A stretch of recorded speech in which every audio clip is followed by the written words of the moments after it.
Last video में हमने discuss किया कि डायबिटीज के इनिशियल साइंस एंड सिम्टम्स क्या होते हैं and now in this video हम डिस्कस करेंगे प्री डायबिटीज के बारे में और उसे आप कैसे ठीक कर सकते हैं। नमस्ते, I am doctor Rekha Lohakna, your diabetes reversal coach.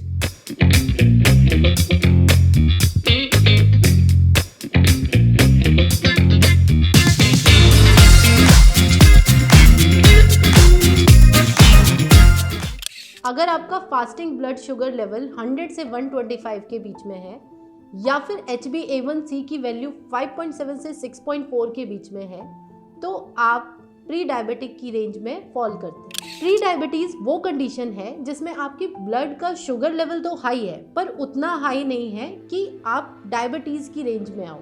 एक प्री डायबिटिक की बॉडी में इंसुलिन तो बन रहा है लेकिन ये इंसुलिन प्रॉपर्ली अपना काम नहीं कर पा रहा है। ये शुगर को ब्लड से सेल्स में ट्रांसफर नहीं कर पा रहा क्योंकि सेल्स ने इंसुलिन के अगेंस्ट रेजिस्टेंस कर लिया है। इसी वजह से ब्लड का शुगर लेवल हाई रहता है। अगर आप टाइम से प्री डायबिटिक कंडीशन को मैनेज नहीं करते हैं तो ये इंसुलिन रेजिस्टेंस टाइम के साथ साथ बढ़ता चला जाता है और एक दिन ऐसा आएगा कि आपको डायबिटीज होगी और आपको फिर इसके लिए मेडिकेशन लेनी पड़ेगी। So the good thing is कि ये प्री डायबिटिक कंडीशन को आप बहुत इजीली रिवर्स कर सकते हैं by following few simple tips. सबसे पहला आता है हेल्दी ईटिंग। आपको देखना होगा कि जो चीज़ें आप खा रहे हैं कहीं ऐसा तो नहीं कि उससे आपका शुगर बढ़ रहा हो। जैसे कि आपको अपनी डाइट में carb, sugary items, simple sugar, ये सब चीज़ें लिमिट करनी होंगी इतना जिससे कि आपके ब्लड शुगर लेवल्स रेज ना हो। डाइट में आपको होल ग्रेन्स, फाइबर, प्रोटीन, इनका अमाउंट बढ़ाना होगा। बट डोंट वरी,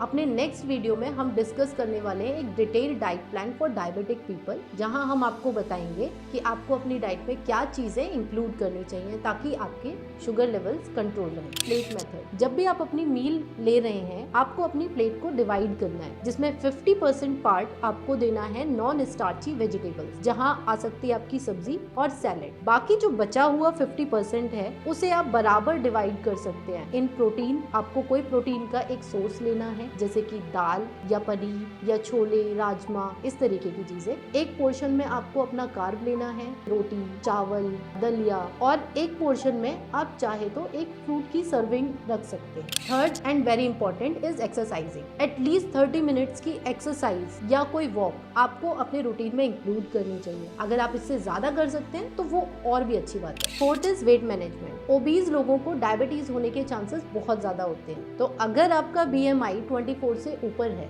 तो you have to do something. आपको अपनी डाइट और एक्सरसाइज के थ्रू अपना BMI 24 के नीचे लाना चाहिए। Fifth is limit sugary foods and beverages, क्योंकि ये शुगरी फूड्स आपकी शुगर लेवल्स को ब्लड में स्पाइक करते हैं जिसकी वजह से आपका इंसुलिन रेजिस्टेंस टाइम के साथ साथ और बढ़ सकता है, तो इन्हें आपको लिमिट करना है। Sixth is regular monitoring. आपको अपने शुगर लेवल्स रेगुलर बेसिस पर चेक करने होंगे कि कहीं ये बढ़ तो नहीं रहे या अपर साइड में तो नहीं जा रहे। Last is stress management. Stress आपके इंसुलिन रेजिस्टेंस को डायरेक्टली इम्पैक्ट डालता है, तो इसीलिए आपको स्ट्रेस को कम करने के लिए कुछ मेडिटेटिव एक्टिविटीज करनी चाहिए ताकि आप अपने स्ट्रेस लेवल्स को कंट्रोल में रख सकें। अगर आप एक प्री डायबिटिक हैं आप अपने डायबिटीज को रिवर्स कर सकते हैं by following the simple 6 steps. Next video में हम डिस्कस करने वाले हैं एक elaborated diet plan for a diabetic person. So stay tuned and subscribe my channel for diabetes reversal tips and tricks. Thank you.